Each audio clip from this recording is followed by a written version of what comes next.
One of the most unique Tonky build I ever played. This league we get a new Scion Ascendancy, the Reliquarian, which is very underrated in this league at the same time. I paired with Forbidden Rite and life stacking. The clear, single target damage and the Tonkiess is just amazing. What's up guys, Pidget here. We're using the basic Forbidden Rite skill jump. Every time we cast this skill we will take 40% of our maximum life as chaos damage. The more life you have, the more damage you will take.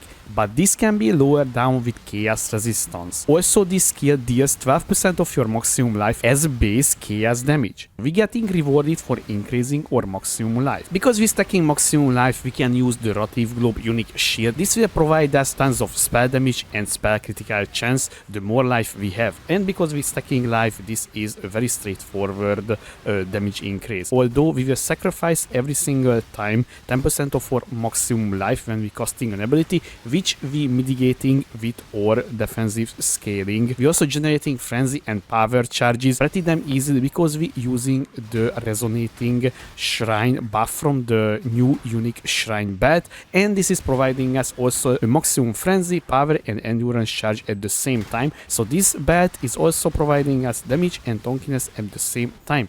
I also borrowing the Deadeye Ascendancy from the Ascendant, so we can add additional projectile from the Deadeye, and also we getting tailwind, so we casting faster, moving faster, and also shield charging faster around. As you can see, we using the petrified blood, so we will always on low life. Because of that, we can use the pain attunement keystone, which is 30% more spell damage, which is alone a very huge amount of multiplier. Now the damage is set, only the defensive scaling and the tonkiness is missing. So the build has a tons of recovery. So we have 4.6k life regen, 2.8k life leech per second, and almost like 1k life recoup per second, which is combined almost 8k recovery per second. That is a massive amount of recovery. We also need that amount because every single time when we casting, we sacrificing 10% of our maximum life because of the Rotive Globe, and also we sacrificing 40% of our maximum life, which can be once again mitigate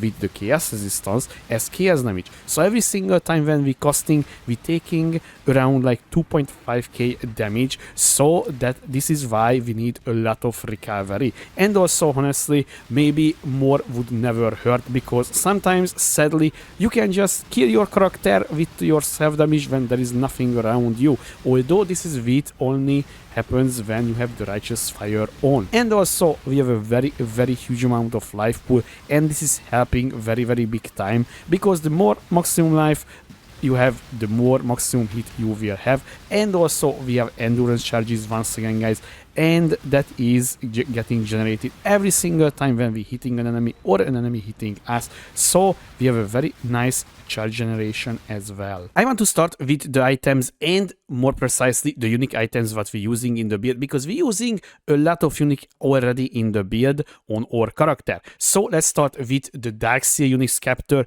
We only care about this because this is adding for us maximum life per level. So the more level you have, the more life this will give. And also it's also adds plus to all level of spell skill gems, which is pretty damn nice. And also we have the chance to blind enemies, and blinded enemies had malediction, and malediction is enemies taking increased damage and also dealing reduced damage to us. And we using the life stacking shield, Rotive Globe unique shield, so this is providing us a lot of spell damage, spell critical chance per 100 maximum player life, which is very huge amount of, especially if you're considering I have almost 15k HP. We're using the apostate unique body armor, which is also a very key component for this build, because gain maximum life instead of maximum energy shield from equip armor items. So this is why we're stacking life and energy shield every single piece of gear that is possible.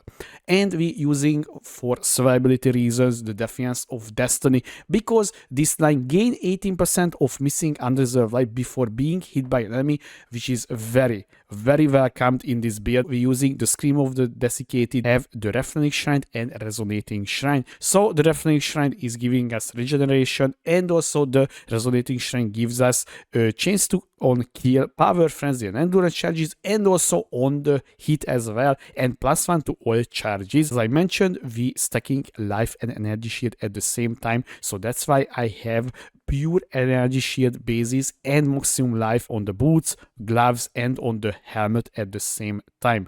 And also, guys, you need to cap your chaos resistance very badly on this build, because if you not capping your chaos resistance, you will take more damage and you will die much easier.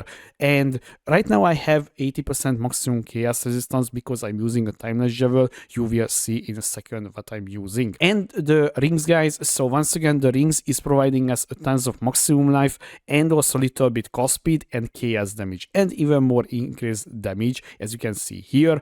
And one of the rings is literally just adding me tons of attributes, because this build requires all of the attributes, because we're using a lot of green, red, and also intelligence gems as well, and also the list circlet needs a lot of intelligence already. The skill tree looks like this, guys, so there's a lot of things to cover. So let's start from the start.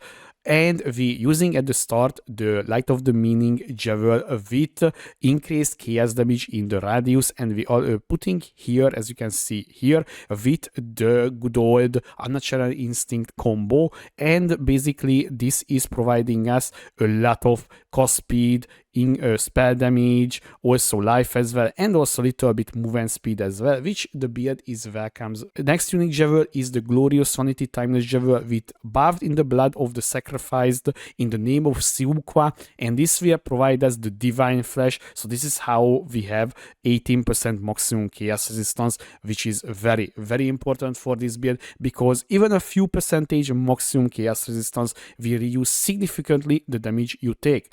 And I'm using here the Ritual of Shadows, so this is how we getting Wither in this build, because Wither is very important. That is 90% chaos damage taken increase already, so that is a huge damage multiplier. And also we're using here the Ritual of Flesh, increase maximum life and regenerate life per second, and basically this is the two nodes that you care about this.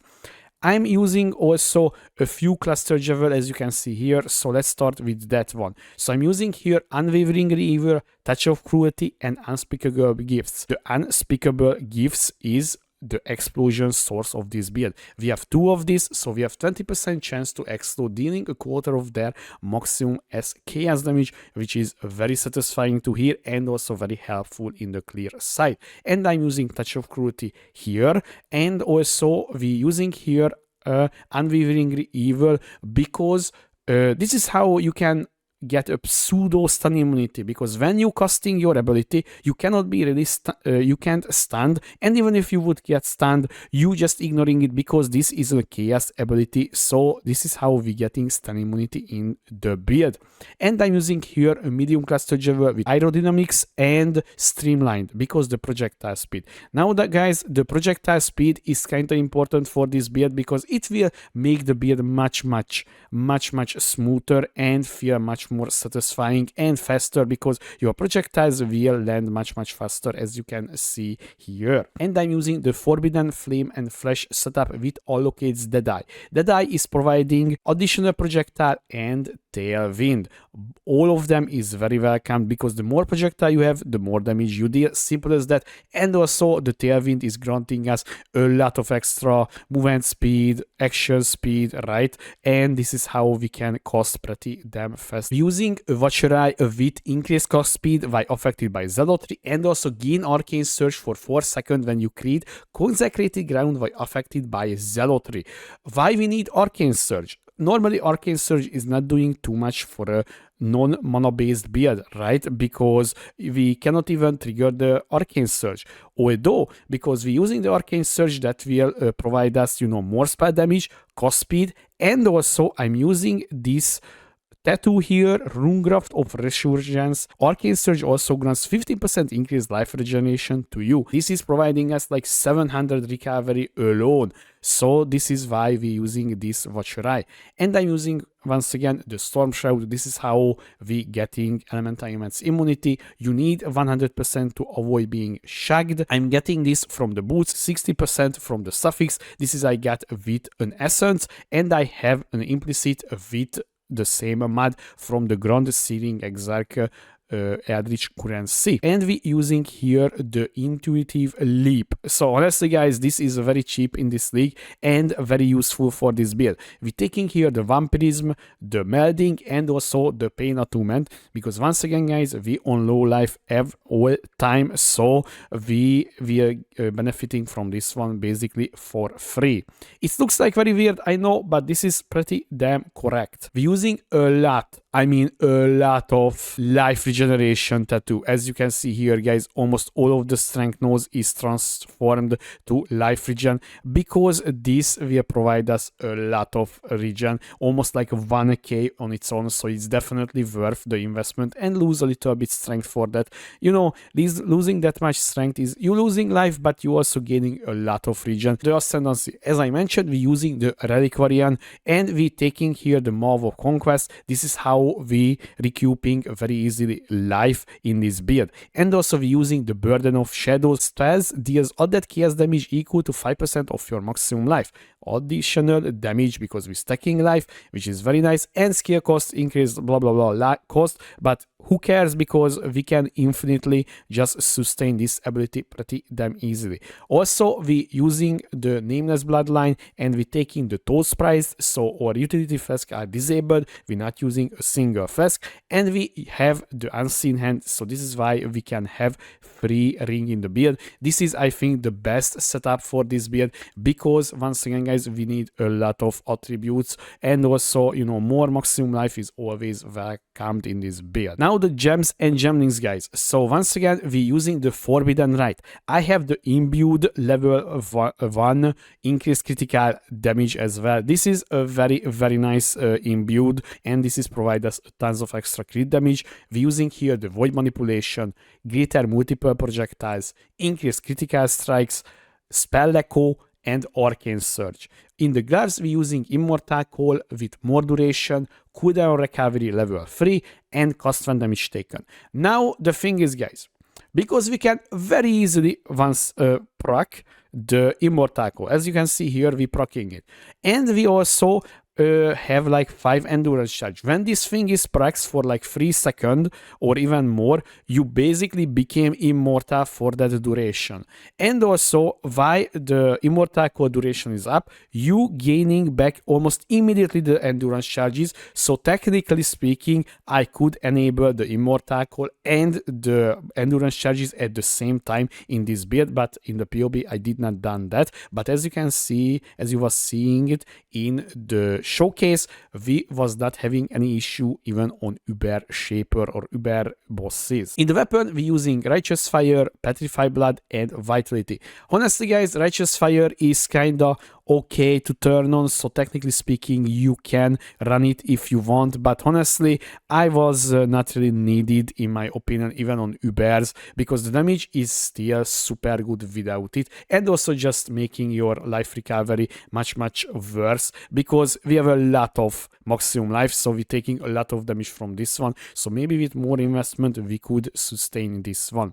On the helmet we're using faster attacks, momentum, shield charge, and flame dash, and also in the boots we're using Empower, Zealotry, Despair, and Eternal Blessing. This build is very nice, and I was very enjoying it, and honestly I will play a little bit more on stream as well. So guys, if you want to play a very unique build, this is a very nice choice for you. It's Forbidden Rite self-cost version, and also not the Forbidden Rite of Soul Sacrifice, which was popular in 2 leagues ago. And basically guys, this is a super tonky and very unique build at the same time, and also has good damage clear, so I think this is a very nice build if you want to play a new build before the leagues ends, because once again guys, they said they will change every single league the Reliquarian uniques here, so maybe next league this will be not playable. And also we don't know such as like the belt will stay or not, so the thing is maybe this will give a gun, and also the belt is providing us a lot of survivability for this build. I hope you guys enjoyed this video. If you had any question, please leave a comment below, or you can find me on twitch.tv/Pidgeot2. Thanks for watching. I was Pidgeot, See you next time.